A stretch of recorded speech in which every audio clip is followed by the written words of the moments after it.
Recording by Peter Yearsley. The Haunted Orchard by Richard Le Gallienne. Spring was once more in the world. As she sang to herself in the far-away woodlands, her voice reached even the ears of the city, weary with the long winter. Daffodils flowered at the entrances to the subway. Furniture-removing vans blocked the side streets. Children clustered like blossoms on the doorsteps. The open cars were running, and the cry of the cash-clo man was once more heard in the land. Yes, it was the spring, and the city dreamed wistfully of lilacs and the dewy piping of birds in gnarled old apple-trees, of dogwood lighting up with sudden silver the thickening woods, of water-plants unfolding their glossy scrolls in pools of morning freshness.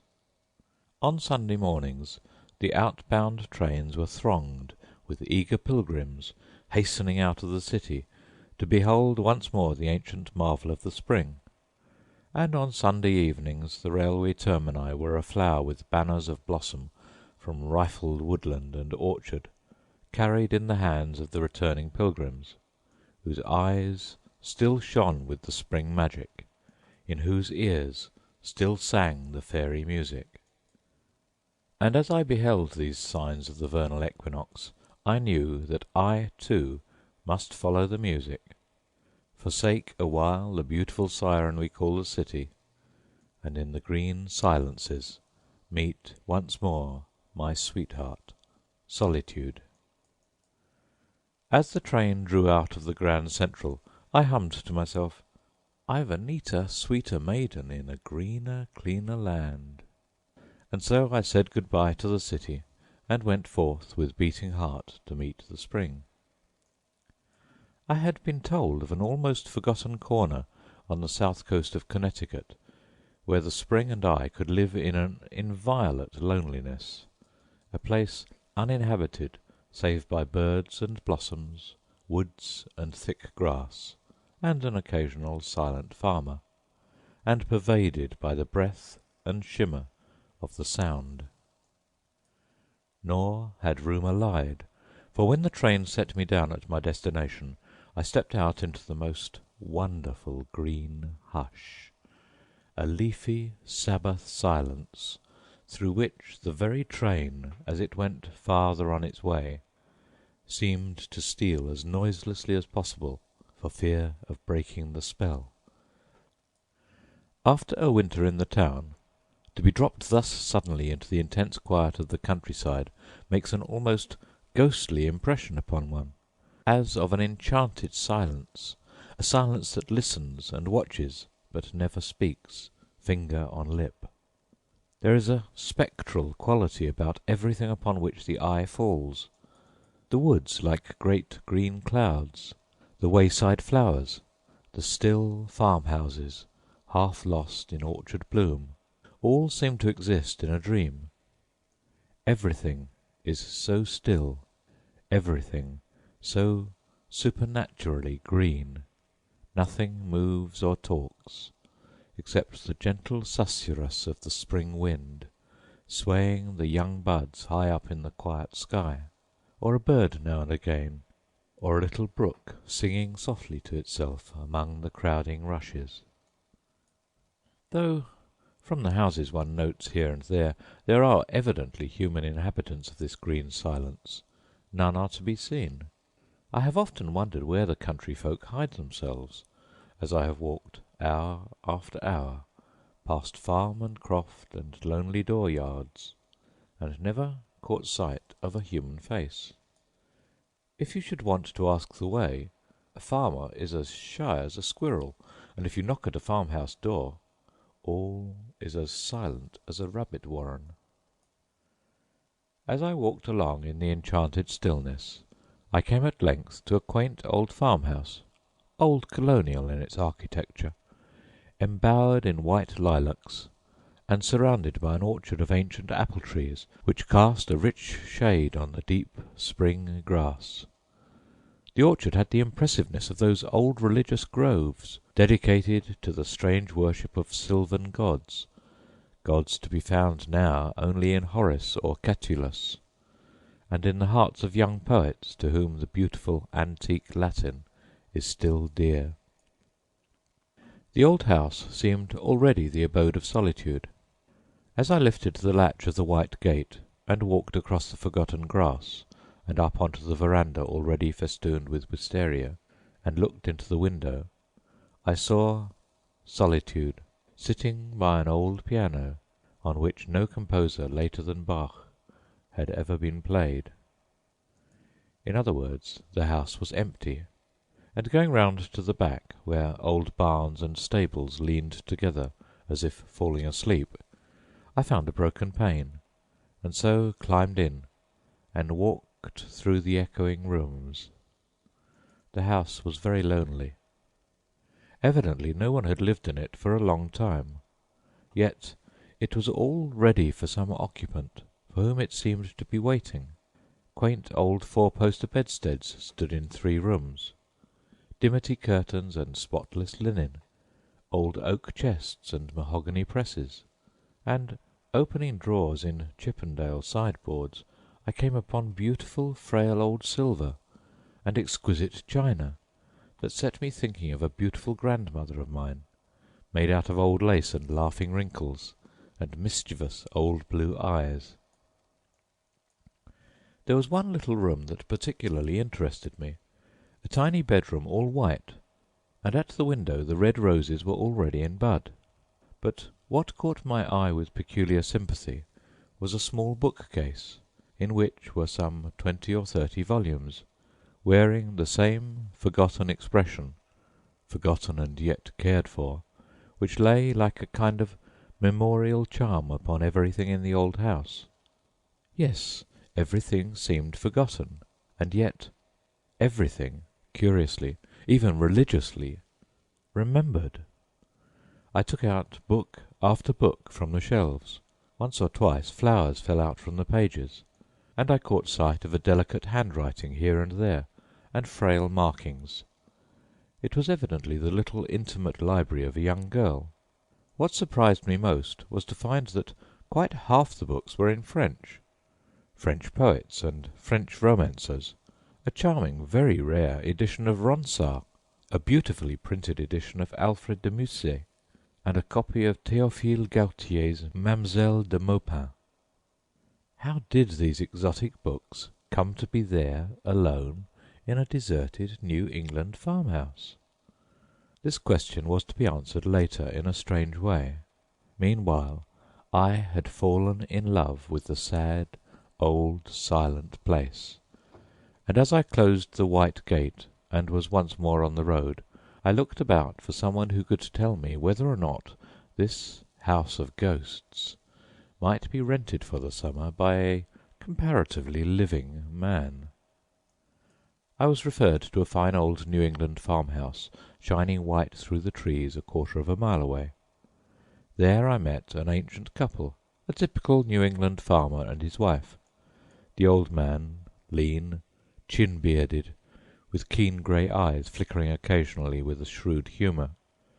The old lady with a kindly old face of the withered apple type, and ruddy. They were evidently prosperous people, but their minds, for some reason I could not at the moment divine, seemed to be divided between their New England desire to drive a hard bargain and their disinclination to let the house at all. Over and over again they spoke of the loneliness of the place. They feared I would find it very lonely. No one had lived in it for a long time, and so on. It seemed to me that afterwards I understood their curious hesitation, but at the moment only regarded it as a part of the circuitous New England method of bargaining. At all events, the rent I offered finally overcame their disinclination, whatever its cause, and so I came into possession, for 4 months, of that silent old house, with the white lilacs, and the drowsy barns, and the old piano, and the strange orchard. And as the summer came on, and the year changed its name from May to June, I used to lie under the apple trees in the afternoons, dreamily reading some old book, and through half sleepy eyelids watching the silken shimmer of the sound. I had lived in the old house for about a month, when one afternoon a strange thing happened to me. I remember the date well. It was the afternoon of Tuesday, June the 13th. I was reading, or rather dipping here and there, in Burton's Anatomy of Melancholy. As I read, I remember that a little unripe apple, with a petal or two of blossom still clinging to it, fell upon the old yellow page. Then I suppose I must have fallen into a dream, though it seems to me that both my eyes and my ears were wide open, for I suddenly became aware of a beautiful young voice singing, very softly, somewhere among the leaves. The singing was very frail, almost imperceptible, as though it came out of the air. It came and went fitfully, like the elusive fragrance of sweet briar, as though a girl was walking to and fro, dreamily humming to herself in the still afternoon. Yet there was no one to be seen. The orchard had never seemed more lonely. And another fact that struck me as strange was that the words that floated to me out of the aerial music were French, half sad, half gay, snatches of some long-dead singer of old France. I looked about for the origin of the sweet sounds, but in vain. Could it be the birds that were singing in French in this strange orchard? Presently the voice seemed to come quite close to me, so near that it might have been the voice of a dryad singing to me out of the tree against which I was leaning. And this time I distinctly caught the words of the sad little song. Chante, rossignol, chante, toi qui as le cœur gai, tu as le cœur à rire, moi je l'ai à pleurer. But though the voice was at my shoulder, I could see no one, and then the singing stopped with what sounded like a sob, and a moment or two later I seemed to hear a sound of sobbing far down the orchard. Then there followed silence, and I was left to ponder on the strange occurrence. Naturally, I decided it was just a daydream between sleeping and waking over the pages of an old book. Yet when next day, and the day after, the invisible singer was in the orchard again, I could not be satisfied with such a mere matter-of-fact explanation. À la claire fontaine, went the voice to and fro through the thick orchard boughs.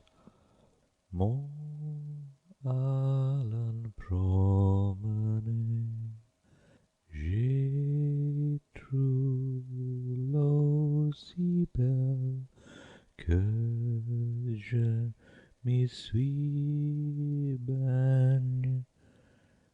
Lui, il y a longtemps que je t'aime, jamais je ne t'oublierai.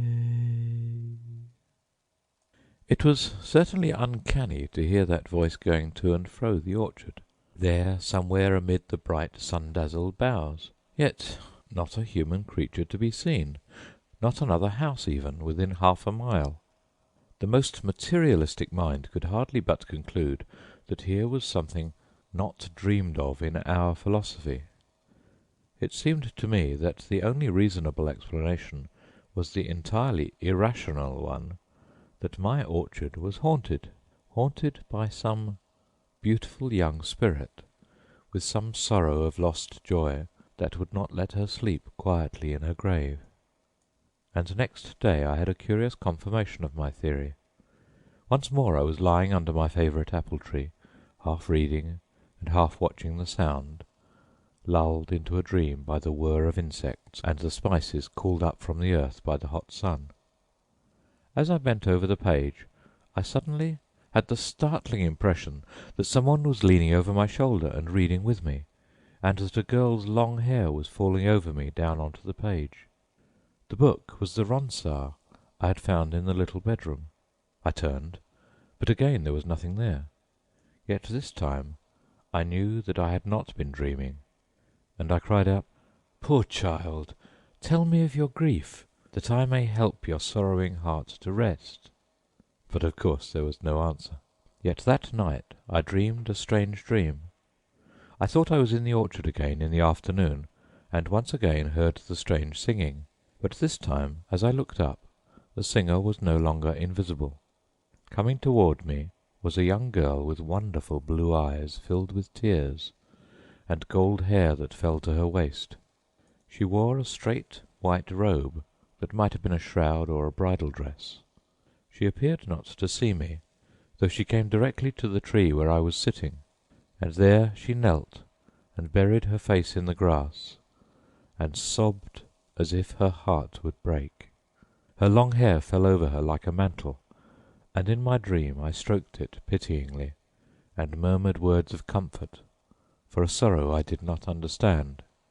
Then I woke suddenly, as one does from dreams. The moon was shining brightly into the room. Rising from my bed, I looked out into the orchard. It was almost as bright as day. I could plainly see the tree of which I had been dreaming, and then a fantastic notion possessed me. Slipping on my clothes, I went out into one of the old barns and found a spade. Then I went to the tree where I had seen the girl weeping in my dream, and dug down at its foot. I had dug little more than a foot when my spade struck upon some hard substance, and in a few more moments I had uncovered and exhumed a small box, which on examination proved to be one of those pretty, old-fashioned Chippendale work-boxes used by our grandmothers to keep their thimbles and needles in, their reels of cotton and skeins of silk. After smoothing down the little grave in which I had found it, I carried the box into the house, and under the lamplight examined its contents. Then, at once, I understood why that sad young spirit went to and fro the orchard, singing those little French songs. For the treasure trove I had found under the apple tree, the buried treasure of an unquiet, suffering soul, proved to be a number of love letters, written mostly in French in a very picturesque hand. Letters, too, written but some 5 or 6 years before. Perhaps I should not have read them. Yet I read them with such reverence for the beautiful, impassioned love that animated them, and literally made them smell sweet and blossom in the dust, that I felt I had the sanction of the dead to make myself the confidant of their story. Among the letters were little songs, 2 of which I had heard the strange young voice singing in the orchard, and of course there were many withered flowers and such like remembrances of bygone rapture. Not that night could I make out all the story, though it was not difficult to define its essential tragedy, and later on a gossip in the neighbourhood and a headstone in the churchyard told me the rest. The unquiet young soul that had sung so wistfully to and fro the orchard was my landlord's daughter. She was the only child of her parents, a beautiful, wilful girl, exotically unlike those from whom she was sprung, and among whom she lived with a disdainful air of exile. She was, as a child, a little creature of fairy fancies, and as she grew up it was plain to her father and mother that she had come from another world than theirs. To them she seemed like a child in an old fairy tale, strangely found on his hearth by some shepherd as he returns from the fields at evening. A little fairy girl swaddled in fine linen and dowered with a mysterious bag of gold. Soon she developed delicate spiritual needs to which her simple parents were strangers. From long truancies in the woods she would come home laden with mysterious flowers, and soon she came to ask for books and pictures and music of which the poor souls that had given her birth had never heard. Finally she had her way, and went to study at a certain fashionable college, and there the brief romance of her life began. There she met a romantic young Frenchman who had read Ronsard to her, and written her those picturesque letters I had found in the old mahogany work-box. And after a while the young Frenchman had gone back to France, and the letters had ceased. Month by month went by, and at length one day, as she sat wistful at the window, looking out at the foolish sunlit road, a message came. He was dead. That headstone in the village churchyard tells the rest. She was very young to die, scarcely 19 years, and the dead who have died young, with all their hopes and dreams still like unfolded buds within their hearts, do not rest so quietly in the grave as those who have gone through the long day from morning until evening and are only too glad to sleep. Next day I took the little box to a quiet corner of the orchard and made a little pyre of fragrant boughs, for so I interpreted the wish of that young, unquiet spirit, and the beautiful words are now safe, taken up again into the aerial spaces from which they came. But since then the birds sing no more little French songs in my old orchard. The end of The Haunted Orchard by Richard Le Gallienne.